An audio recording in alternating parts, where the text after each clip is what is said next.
Welcome everyone here. So, yeah, kitties are around today. Yeah, come in, please. Yeah.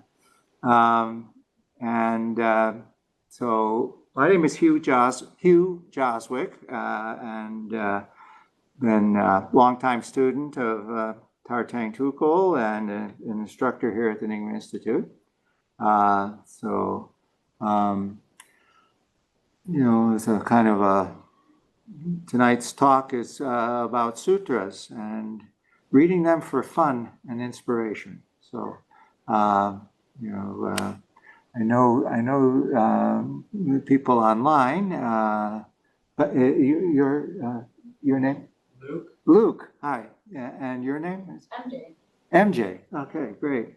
And Hossa, yeah. So,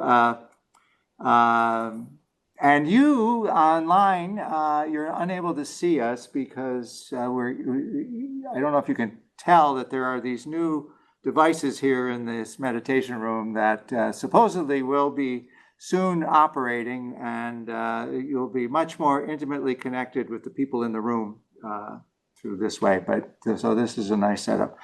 In any case, there's a little disclaimer here before we start. I'm not really a Buddhist scholar, so although I've taught Buddhist studies and teachings, and I'm not really pitching a Buddhist class on sutras, which we've had taught. There's not one in the planning, but I'm just here to share an appreciation for reading the sutras. So, and that's developed for me over time. And, I've come to appreciate that one can actually go to the sutras voluntarily, and actually enjoy reading them. It's not just for a class assignment or something like that, but really for, well, let's say fun and appreciation and inspiration from the reading. So that's not a traditional Buddhist scholar approach, but I have some of that as well. But and yes, there's a lot of heavy philosophizing in some of the sutras that will be really, but they're often interspersed with great stories. And if you can find a way to connect to those stories, that makes the reading much more enjoyable. And so, the Mahayana sutras in particular are really long, really vast, but very profound. And yet they often can carry these stories that are just so miraculous, that are like any kind of I don't know if you're familiar with the Argentinian writer Borges, but it's like as marvelous as any kind of fictional writer like Borges could imagine. They're mind-blowing the way they get set out, and these stories kind of fascinate me, and really is my invitation into the teachings. You always need to guard in Buddhist stuff, guard against overexcitement or kind of getting moved into saying this is the way it is. But this is a way in for me into these big sutras. I mean, like some of them are like the Avatamsaka sutras, like 2,000 pages of like onion-sized pages, or really, really long.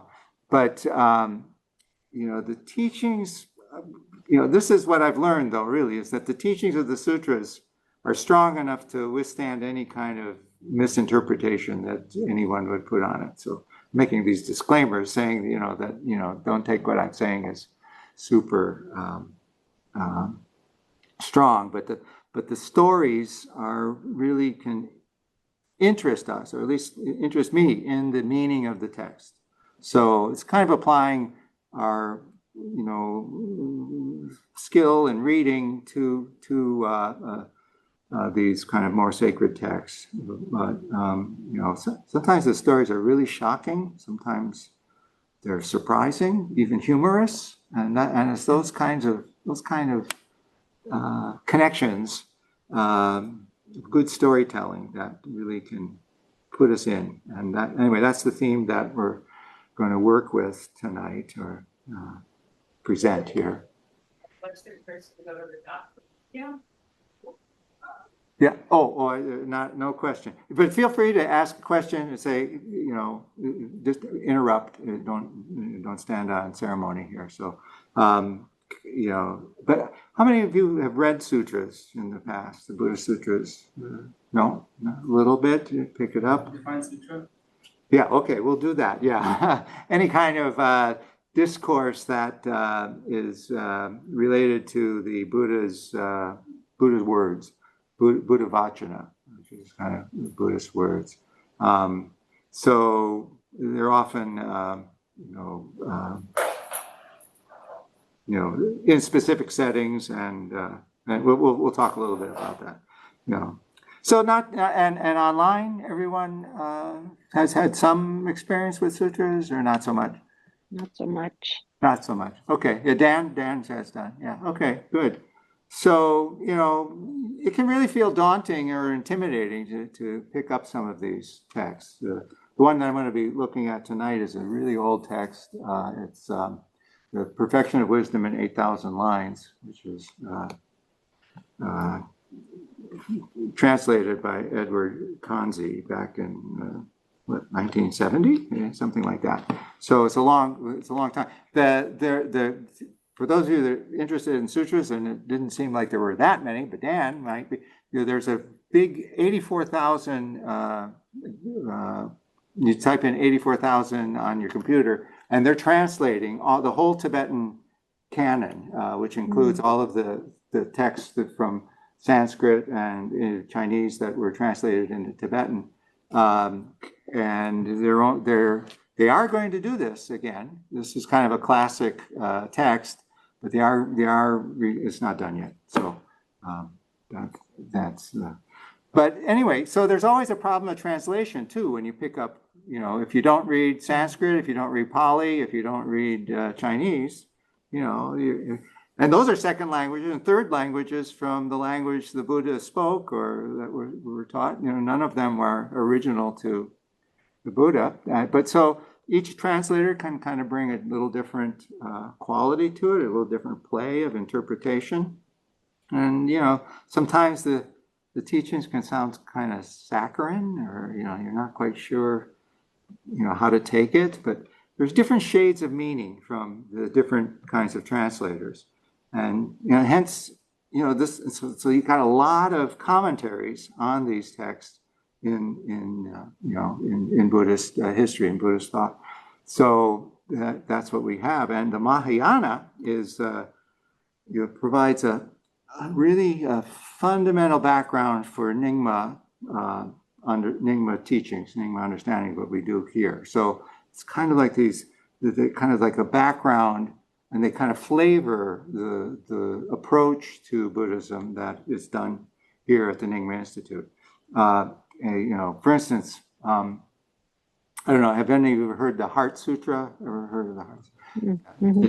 It has, it has this classic phrase: form is emptiness, emptiness is form, emptiness is no other than form, form is no other than, and it goes on.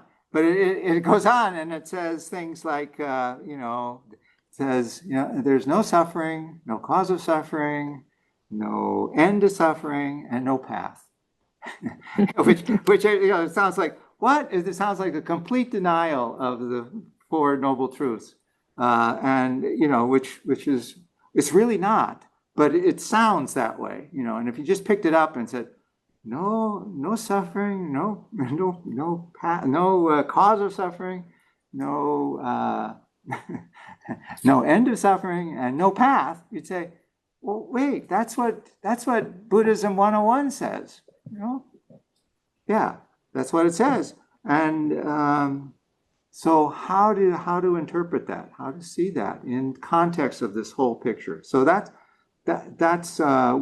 what we're looking at. So if you know something about Buddhism, a little bit about Buddhism, sometimes starting with the sutras isn't really the best way to go, because it's like they're really you don't know where to go.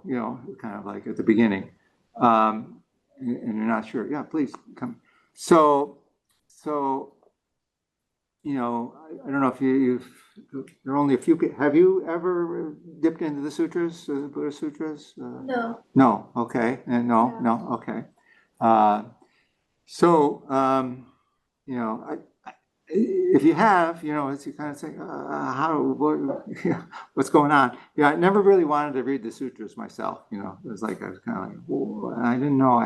I dipped into them, but the teaching seemed very succinct. Everything is kind of compressed. A lot of teachings are compressed in a few phrases, and it's very summary.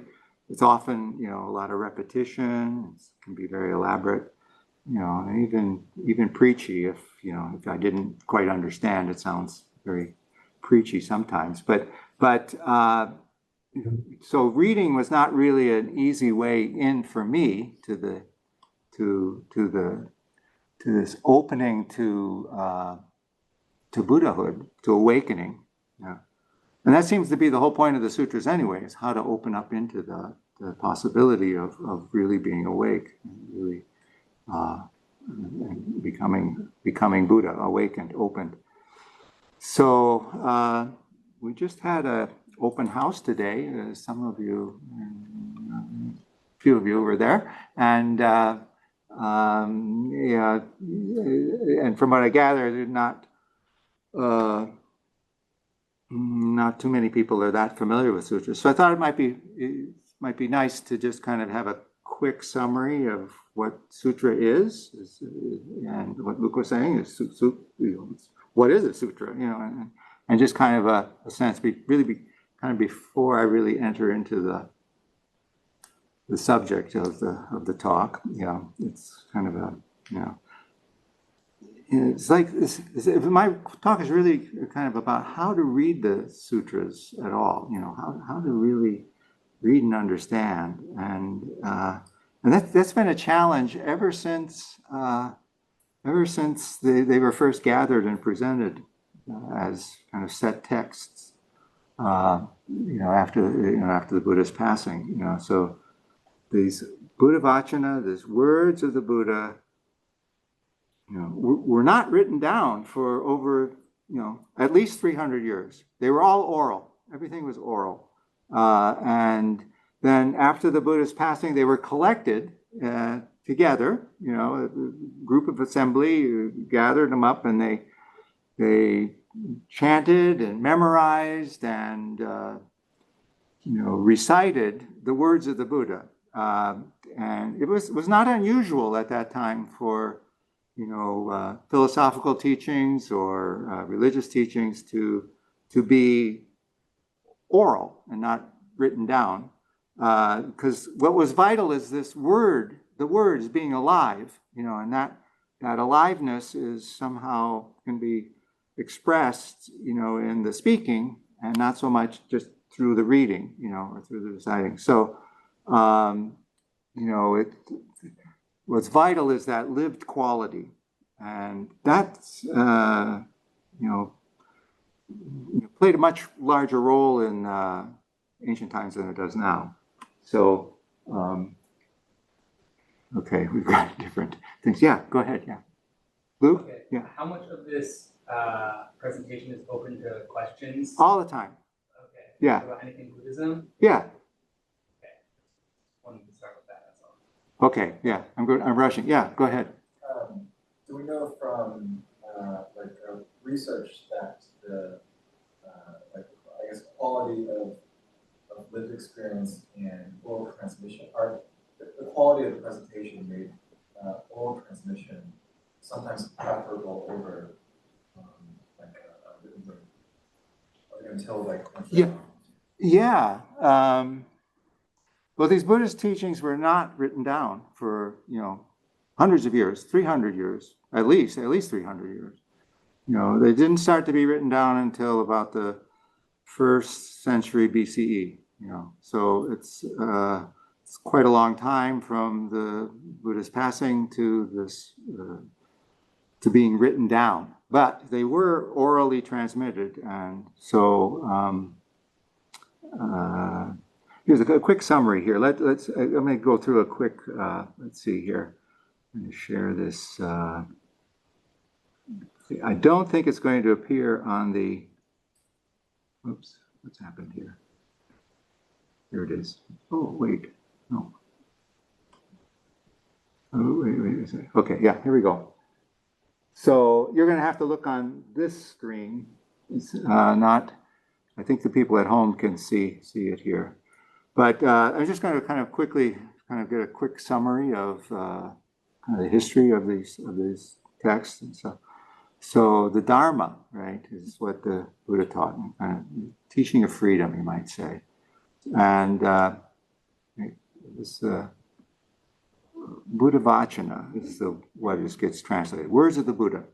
Now, these words of the Buddha were spoken by the Buddha, but also inspired or authorized by the Buddha. So it's like someone in the in the assembly could be speaking, but it's still in this realm of the Buddha Vachana. So there's words of the Buddha, words of enlightenment, and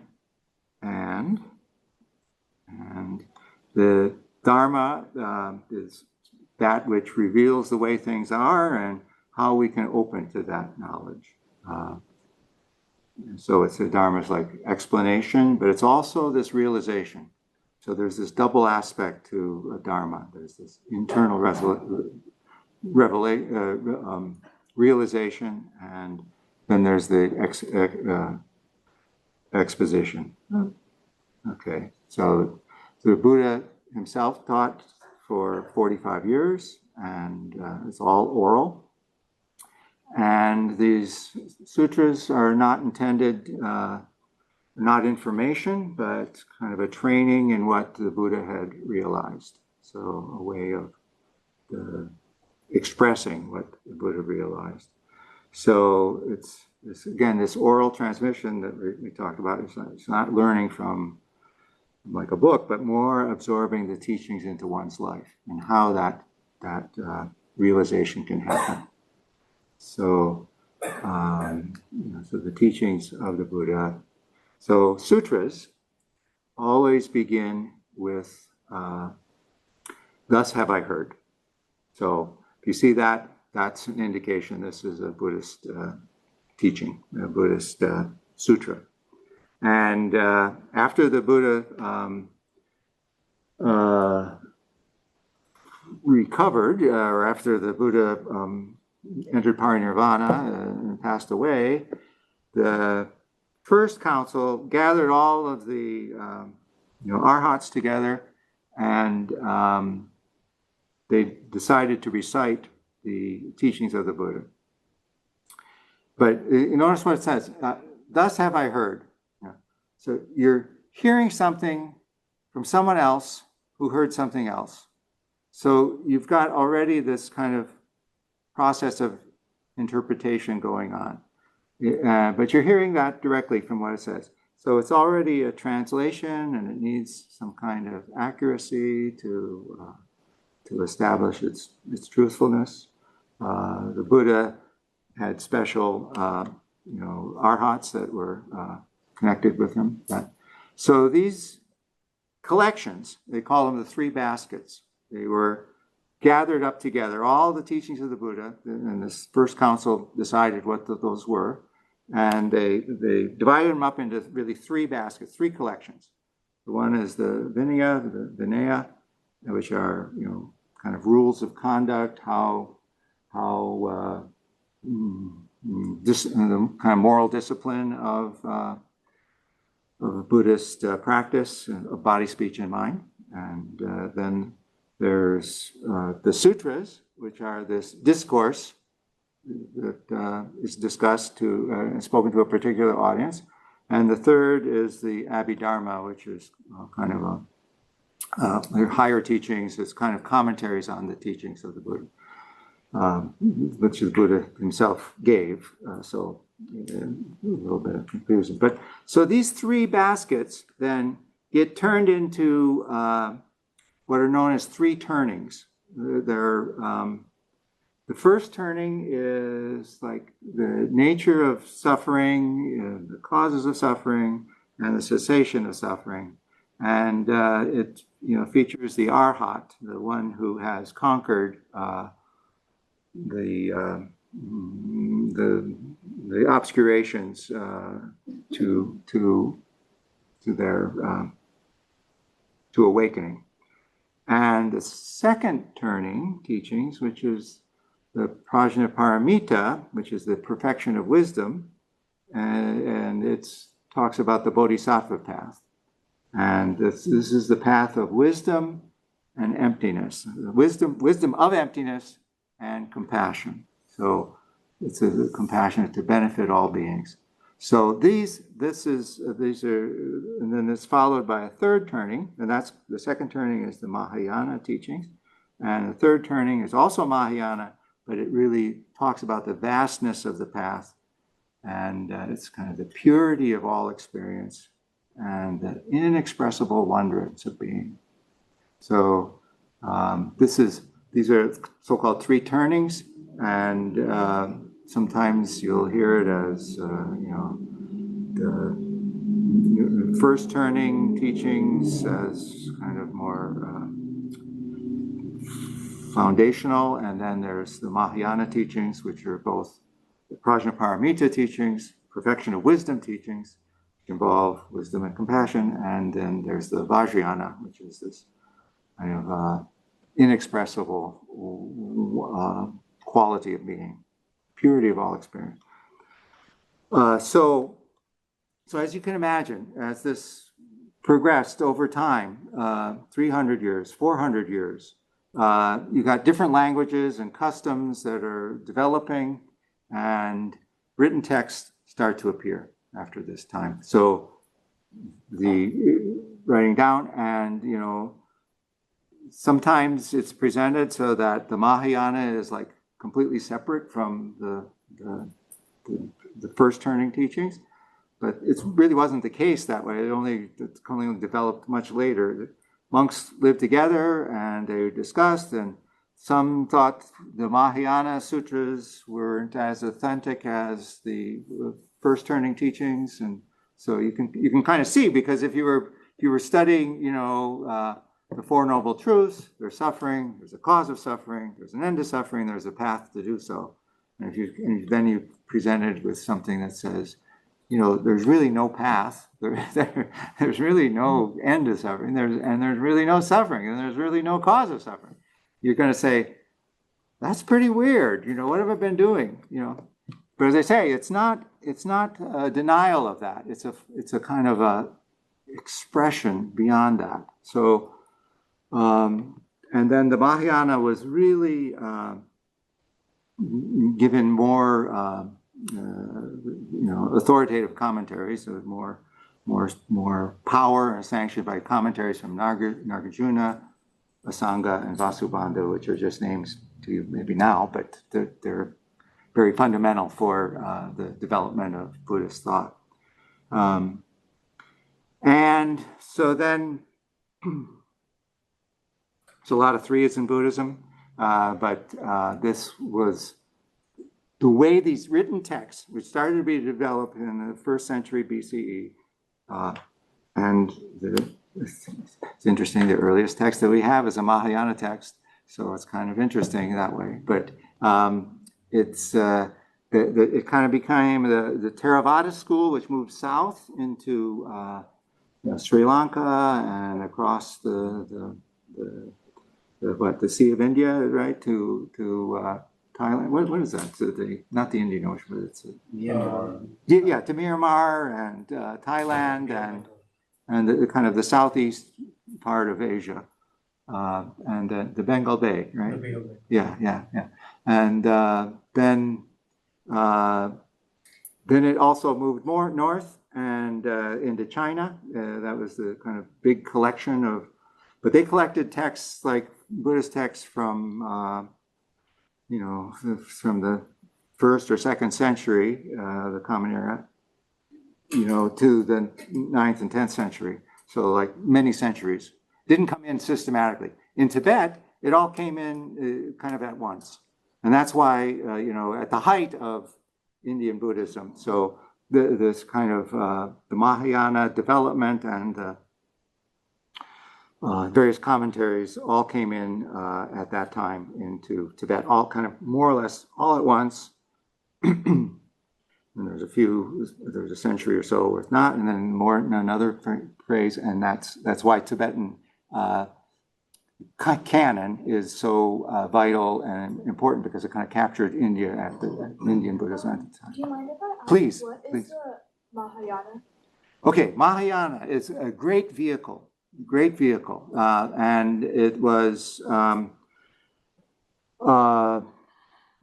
intended to broaden in contrast to the lesser vehicle, which the Hinayana is sometimes called. And it has kind of a negative connotation because it's kind of like, a lesser vehicle, and but the Hinayana is often associated with those first turning teachings. And Mahayana and the Arhat is one who has conquered that's associated with the first turning teaching.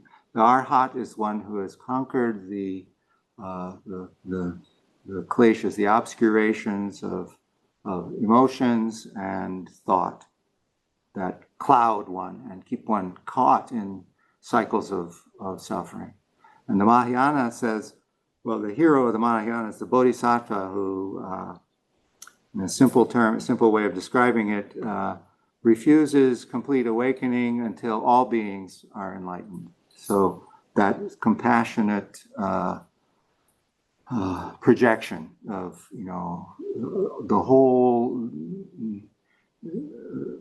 all beings have a potential for awakening. So it's a bigger vehicle in the sense that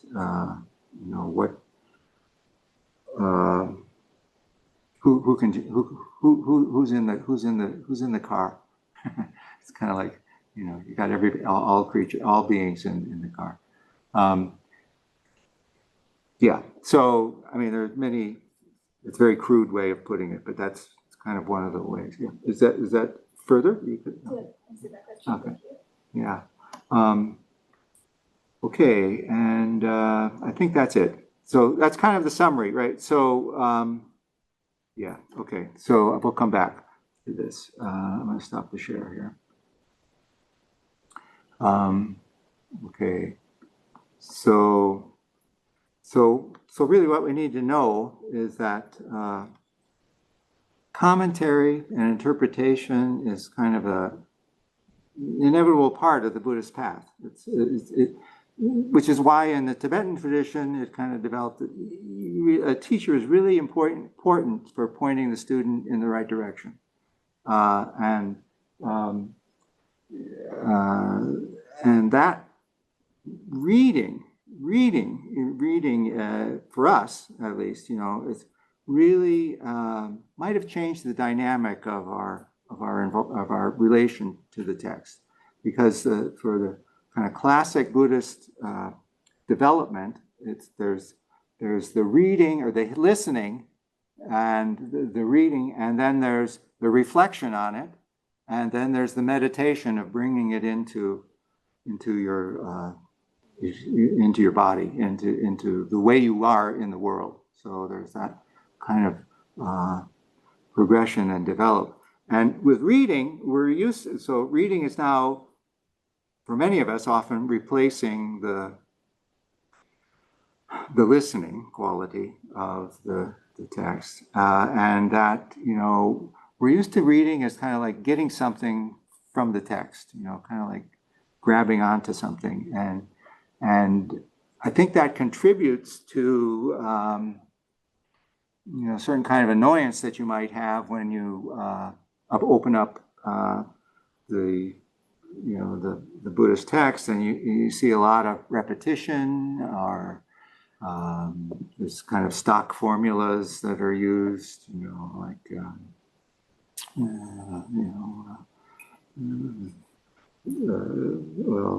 nothing's coming to mind right now, but you find it repeated a lot in the sutras, and we have to remember that this repetition and the stock phrases might be the result because of the 300 years of memorization, where they needed to have things laid out in a way that you could remember, and that you chanted along and memorized along with the chanting. So, in fact, a lot of the sutras are still read in chants, so that you have that it kind of expands the experiential quality of the reading. Yeah, go ahead. Yeah.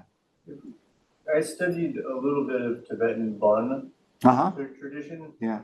And you were talking about the Buddhism in Tibet Mhm. and the power of it. Mhm. So then maybe the Tibetans were already primed because they already believed in the Buddha.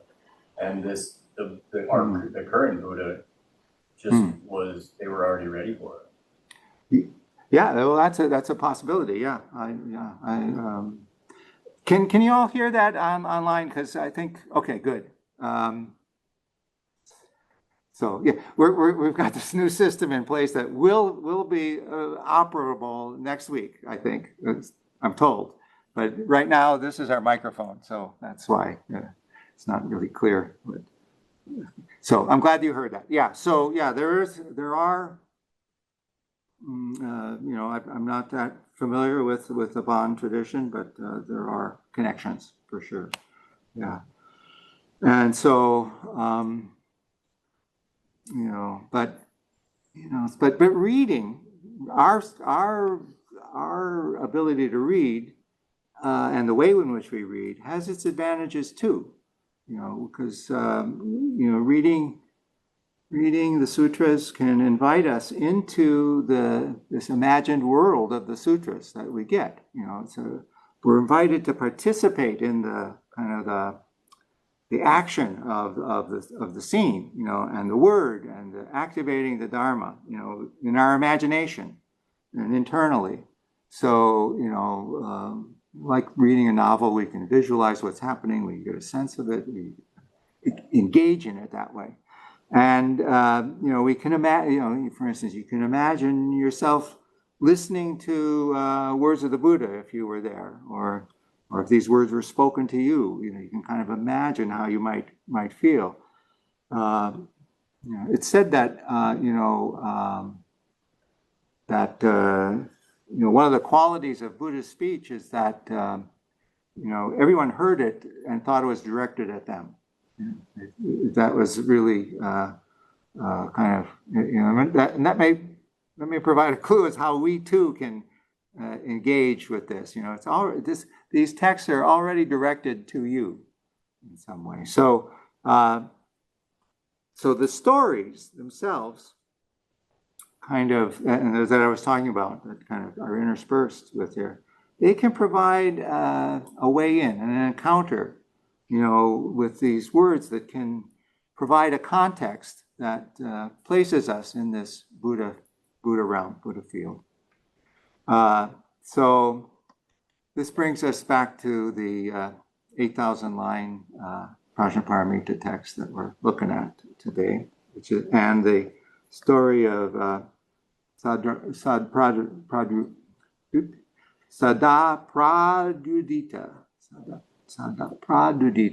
All these Sanskrit Indian names are difficult for me, but this is the story that ends the sutra, and it's really this. Fragments of this text have been found in that, first century or second century BCE. So it's been around a long time. One of the earlier sutras to be written down, which kind of, may well predate any of the Pali texts that we have. But, so kind of questions that sense of history where you've got the Pali and then moves to, anyway, that's for another time. But so this was translated into the Chinese in the 2nd century. So it really early on, a text that was translated in Buddhist languages, and several times later, ultimately found its way into Tibet when the big transmission happened in the 8th century. There's some speculation whether this Sadapraduddita's tale was a part of the original or was added on. What's clear is that for centuries, these last 2 chapters in this book have been used to provide an example of how one should train, or how one who wishes to study and practice this idea of profound perfection of wisdom, how they should train. It's kind of a common theme among Prajnaparamita texts, is like, how are we to approach this idea of full awakening? How do we do that? Luke. Question for you.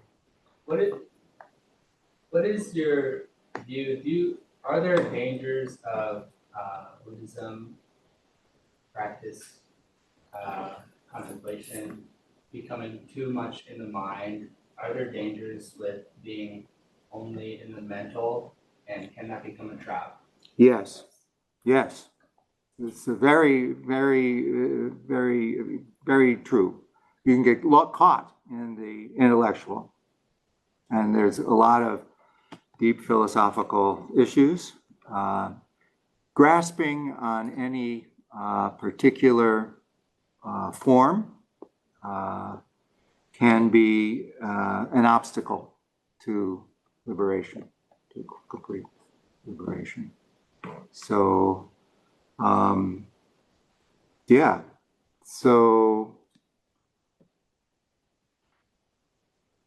well pointed out. Because I did a lot of contemplation, and I made it my everything, and just like kind of indoctrinated myself, and kind of backfired on me, kind of ungrounding me. Detaching me, like kind of from physical world, and now I'm just trying to like ground more. And I wish just setting the intention to practice Dharma and contemplate would solve all of the problems. That's what I was believed to think. But practically, then how do we integrate it into our lives? I think it's quite underlooked. It's you need both study and practice. You need both. This is a kind of one of the key messages I think that Tartang Tukul presents to his students, is like, you really need this balance, both practice and understanding. And they get out of balance. You can easily be really good with your practice, but then the understanding slips away. Otherwise, or you can get too intellectual and too much in your head with it, and that's like you get caught. You get really caught in that. So there has to be a balance, and that's what. Well, I don't know if I can say this, but that's what this story about Sadhya Pradudipa. Okay, I'm going to stumble over this all night. So I'm just going to call him Sada. So you just so we don't have to continually stumble here with this. Yeah, but in like commentaries, and this is actually how this talk emerged. Was we're teaching a course now. Me and Mark Henderson are teaching a course on Longchenpa's teachings, which is a great Nyingma master of the 14th century, and he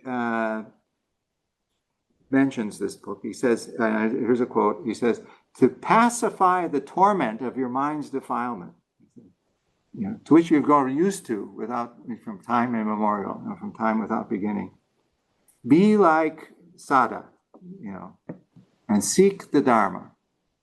Banish all fatigue, and rely on spiritual mastery. So it seems really a very, that's the end of the quote. So it seems like an appropriate figure to encourage us as beginners, like how to learn this teaching of emptiness, which is really a fundamental quality that can be learned. So the Buddha opens up this the final chapter by talking to Subhuti, one of his students, and he says that Subhuti should really look for this perfection of wisdom by following like the Bodhisattva Sada did.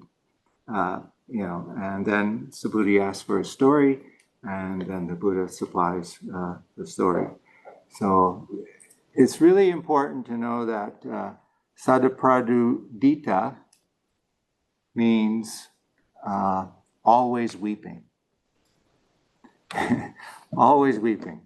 And so, it's kind of like he has a dream that that he must seek the Dharma, and it's a very deep dream, and he on awakening, he's tormented by not knowing how to find Dharma, how to find this truth of being. And he's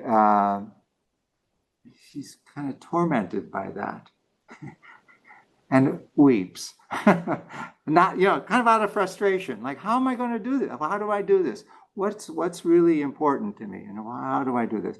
So, he's continually frustrated, so that eventually one of the gods in the God realm sees him and says, gives him this name, always weeping, always weeping. But he goes to the woods and he tries to meditate, and he's very, very strong. But he makes little progress. He's like unmoored, like Luke, who just got unmoored here. But they kind of move, and he weeps again because it's so impossible to know what to do without that right understanding. And I don't know if I'm going to have time to go back and forth like this. Let me just. You can get a little bit of a flavor. Let me just share the screen, and we'll see here. Maybe we won't. I'll just read it in the sense of where did it go? Okay, here it is. And so this is part of the Buddha's story of him. First of all, Sadadrupita searched for perfect wisdom in such a way that he did not care for his body, had no regard for his life, and gain, honor, and fame did not interest him. He found himself in the seclusion of a remote forest, and a voice up in the air said to him, so he said, this is the voice. I'm just going to stop this. I'm not going to take time to go through the reading. So he says, so the voice that he hears says, "Go east, son of good family. There you shall hear the perfection of wisdom. And on your way, you must not pay any attention to the weariness of your body. You must not give in to any fatigue. You must not pay attention to food or drink, to day or night, to cold or heat. You must not make any definite plans, either about inward or outward things. You must not look to the left or the right, to the south, east, west, or north, upwards or downwards, or any of the intermediate directions. And you must not allow yourself to be shaken by self or individuality, or by form or the other skandhas. For one who is shaken by those, he's turned away from the Buddha Dharma. When he's turned away from the Buddha Dharma, then he wanders in birth and death. And when he wanders in birth and death, then he does not course in perfect wisdom, and then he cannot reach the perfection of wisdom." So, okay, you kind of get a sense of how it kind of keeps on layering out, and how, okay, so you got to, Sadadrupita gets very excited about this. I finally got a message, sounds very like, you know, how is he going to, you know, what does this mean, you know? You know, how can I attain this? You know, it's like, but we see that he's denying the what comes to be called the worldly concerns, you know, pleasure and pain, or gain or loss, or I want people to praise me, or I want to be and not blamed, and I want to be honored and not disgraced. So these are kind of classic Buddhist teachings, and that's what happens. You know, they sneak these things in there, you know, in the text, and you're supposed to understand what they are. So that's some part of the frustration of not knowing the full context of these. But in any case, you've got this sense that these things don't matter, you know, where it matters very much for us in the world. I want pleasure, I don't want pain. I want to gain, I don't want to lose. I want, you know, people to praise me and not blame me. I want people to speak well of me and not, you know, disgrace me. So, so he says, okay, I'm really excited about this.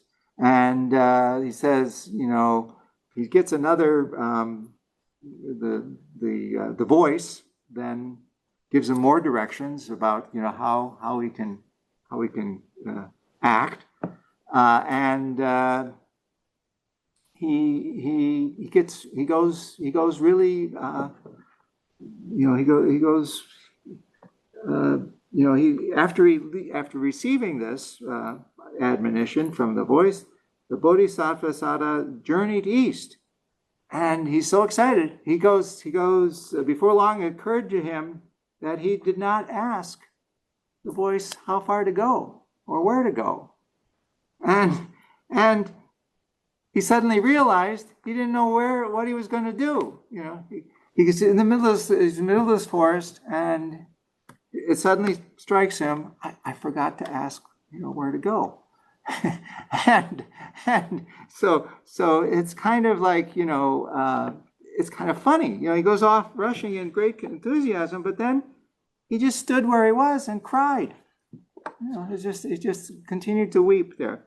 You know, for 7 days he stayed in that very spot, waiting to be told where he could hear the perfection of wisdom. And all the time he paid attention to nothing else. You know, someone who had lost his only child would be very sad and unhappy, and he could think of only one thing, you know, his son and the sorrow he feels for him. But even so, the Bodhisattva Sada could at times think of only anything else except, when shall I hear this perfection of wisdom? So, so it's kind of funny, you know. You get enthusiastic, you rush off, and you I don't know, you decide that, you know, I want to do a 3-year retreat. And you just rush into it, and then you suddenly say, what did I do? You know, or where am I? And where, you know, this kind of, and almost any project, I don't know if that happens to you, but it happens to me a lot. Any project you get really enthusiastic about, and you get in there about 7 days in, 8 days in, and suddenly, you know, this is a lot of work. You know, I've lost the inspiration to finish this paper, or I've lost, you know, I get stuck. But there's also something, you know, so that it's a little funny. There's also something that I find, you know, that I recognize in him, that I find kind of a deep sadness in myself. You know, that there's kind of this quality, and that might be peculiar to me, but maybe others recognize that. You recognize something in sadhas, you know, not knowing how to practice the Dharma, not knowing, even understanding what the truth of the Dharma could be, you know, and that, you know, so this question about what's the best way to be engaged in my life, or in the life, in what's the way to move into a bodhisattva realm, bodhisattva way. And you know, you don't know exactly what to do, and these tears can be really kind of genuinely puzzling, part of maybe, using different language, maybe the dark night of the soul or something.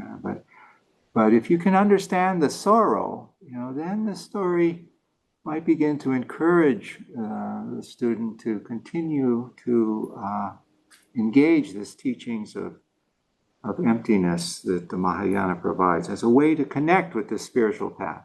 So, of course, there's different doorways for every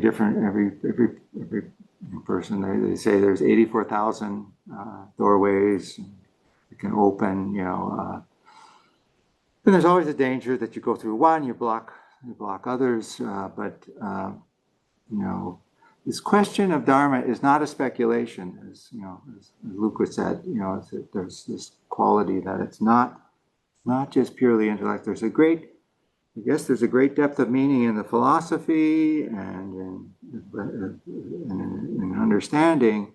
But there's a way that it really needs to begin with honesty with your own experience, and that is what really drives it. So,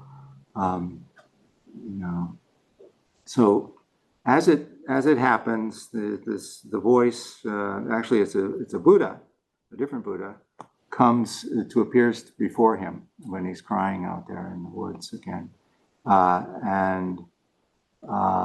He said the Buddhas of the past have searched for perfect wisdom in just this way that you are doing. So it's kind of connecting up with this sorrow that he has. And then he describes kind of a very lovely city off in the distance where he will find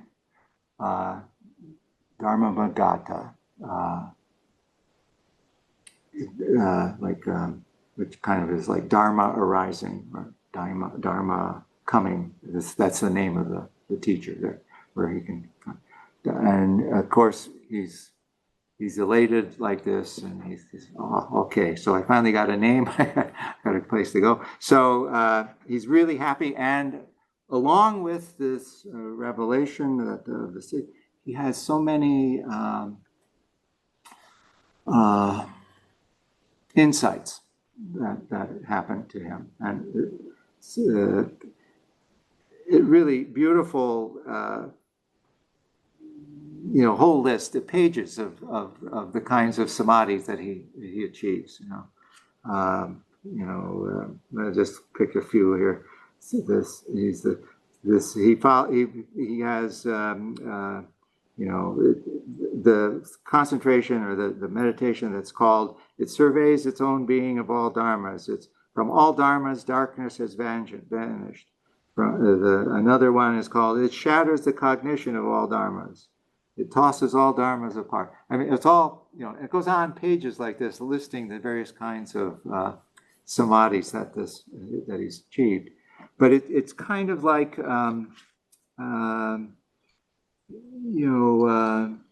that he has all these insights, and then he realizes that when they disappear, that what does he have left? And so tears start coming again.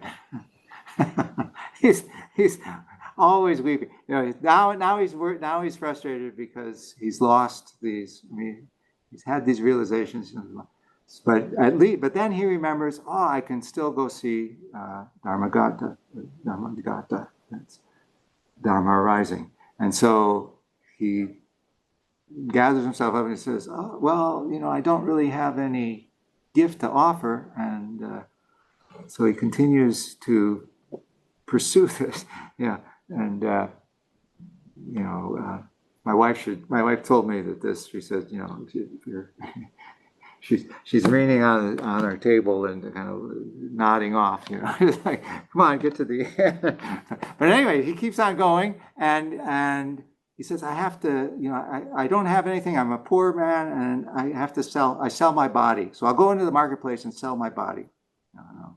Maybe I'll work for, sell my time to some company, or maybe maybe I sell my body. And but the Mara, the kind of god, the one who obscures things,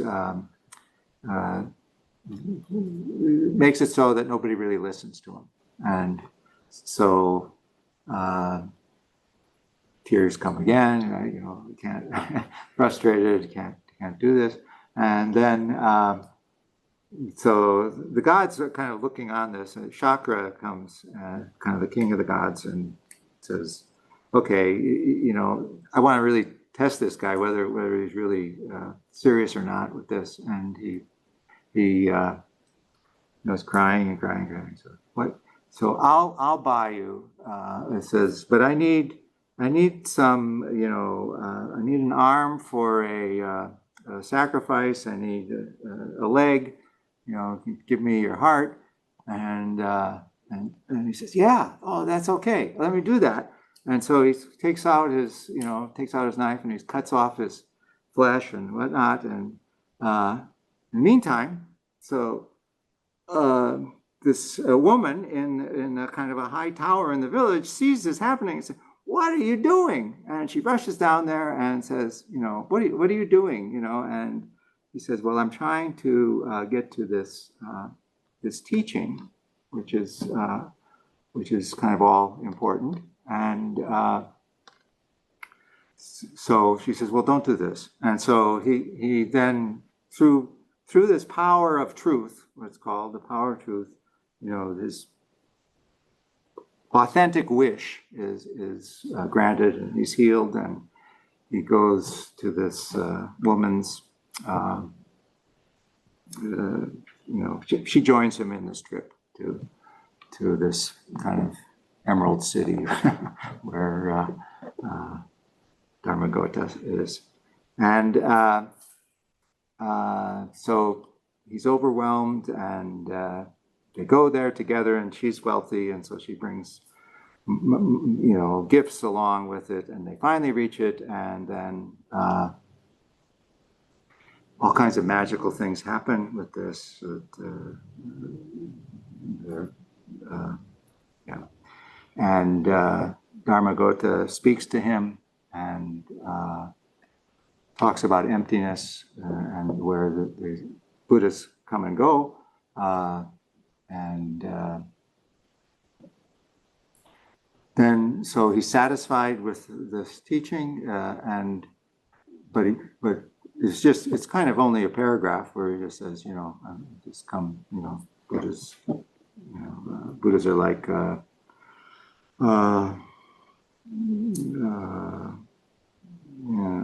let's see. Well, anyway, they're like a dream, you know, and everything is kind of, you know, those who do not wisely know that all dharmas are really like a dream, as the Tathagata has pointed out. They adhere to what the Buddha through their name and their body form, and so it goes on and on and on like this about describing, you know, the dreamlike character, the empty character. So after he says that, you know, he says, "Okay, we'll pick this up later. I've got to go meditate now," and he goes, meditates, and doesn't come out for 7 years, and Sada waits patiently for him to come out, and eventually he does, and but that's the kind of dedication that is said is needed in order to come to full awakening from this story, right? So it's really like, it's like, how much is your life? What is really driving your life? How much is your life? I don't want to say worth, but how much? You know, what is really important to you? What will it take to activate real understanding in your life? To really come to a full sense, you know, of what's important, you know. So, yeah, go ahead. Yeah. So it was like a test for him. It was like a test for him. Yeah. And who was the person who initially told him to go east? To go. Who was the person who initially told him to go east? Yes, the voice. That's what it's called. The voice. A voice. Where is that voice? What is that voice? Yeah. Where is that voice in you? Yeah. Is it like hallucinatory? Is it something that is stirred within you? Is there a kind of a Buddha nature in you? Is there something that you know that you don't really, that you've kind of divided off? I mean, all of these questions, like, what was that voice? Go east, go east. Yeah, no, no, don't go east. Yeah, no, But in terms of the individual person, as Buddhism says, the intent matters, yeah, and the more honest your intent is, the more purposeful your search becomes. yes, And so, more purposeful your search becomes, it may take you with so many distractions, so many persons will come in your life yes, telling you what to do and how to do it. But then eventually it is you who decides yeah, through your mind, body, and heart yes, how to make the right thing, or do the right thing in yeah, that dharma. yeah. Eventually, it's not going to be the same for everyone. It's not the same for everyone. No, it's kind of like individually realized, but there's this kind of direction that is given. Go east. Yeah. But eventually, the east will always get you to the west, also, right? That's right. That's right. You go far enough, it's back to the Because west. it's a Yeah, human that's right. construct. That's right. Yeah. Because the Yeah. planet is round, Yeah. it's not a square. Right. Yeah. Yeah. So Yeah. Yeah. it kind of boils down to Right. like, what is the human construct? Yes. Trying to manipulate you. Yeah. Exactly. Eventually, it's the dharma which kind of Calls. Yeah. equalizes everything. Yeah. So I think that's, if you follow that intent, then the dharma will be with you. Yes, the intention is really important, and that's why this power of truth. I really want to understand the Dharma. Like Galileo saying the earth is a circle. Yeah. It's a sphere. Yeah. And eventually it's kind of becomes, it's about discovering things through science to kind of inform you how to Right. make the right choices, As long as it's comes back to those central important questions. Why is there suffering? Why? As long as it Why am I manifests the suffering? maximum amount of sentient beings. Well, it's not a utilitarian thing, like It's not a transaction. Yeah. Right? Yeah. Right. Yeah. It's basically it is about joyful, like the six perfections, right? Yes. Yeah. Yeah. Right. Yeah. So- That's the path of it. Yeah. So and it's just maybe one final. I mean, well, I talked a little bit too much, but there's a final story, a Tibetan story about a lama who had three very promising students, and they went off after their education, and he asked a report from another person and said, how are they doing? And one said,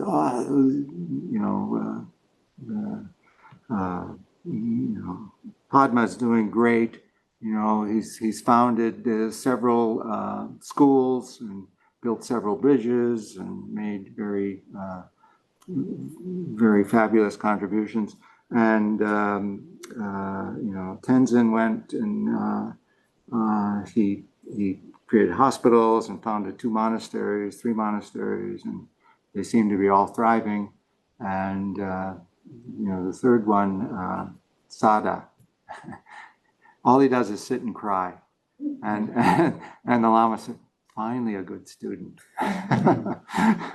So it's not that we should, I mean, crying not out of frustration like this Sada, but kind of crying out of the suffering in the world. So it goes back to the Mahayana practice. Go back to the Mahayana practice of compassion. Yeah. So yeah. So and then also looking for a spiritual home, patience wins in the end. So keep the questions in front of you. Eventually something will happen.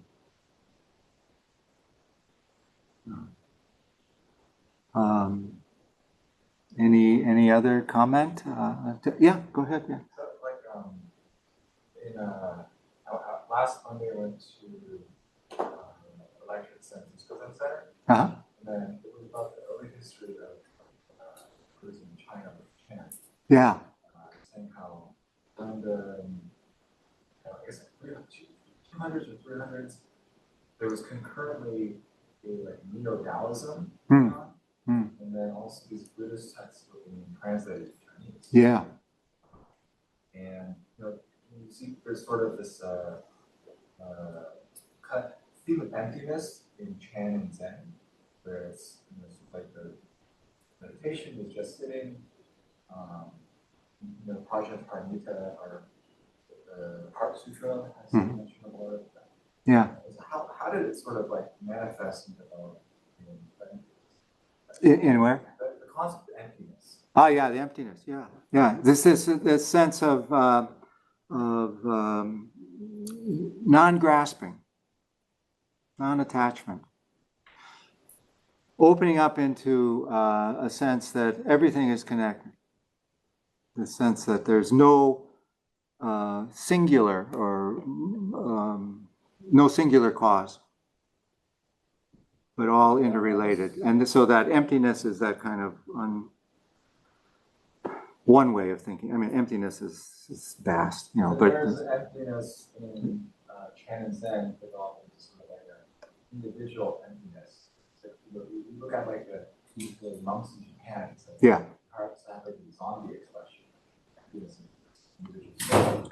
yeah, And the emptiness in Tibetan Buddhism sort of developed into like like that everything's connected to. yeah.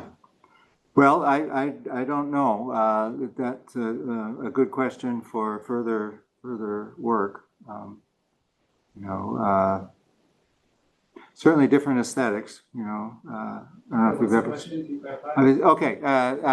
What I understood was that there seems to be a different qualitative change in the Prajnaparamita teachings that Chan Zen, as it emerged in Japan, so you can sit and you kind of sit in front of a blank wall, and you achieve a certain sense of well, I don't know, emptiness. But that's where I understood what you were saying, right? And the Tibetan has a much more different aesthetic where you don't really see a lot of our paintings are hidden here, but they're much more wild, much more different aesthetic. But both are connected with the Mahayana, as you were saying, and so yeah, I don't know. I mean, that's a good question. Yeah. No, you didn't clarify the question. Well, versus the Tibetan, which is much more engaged with the interdependence of all things.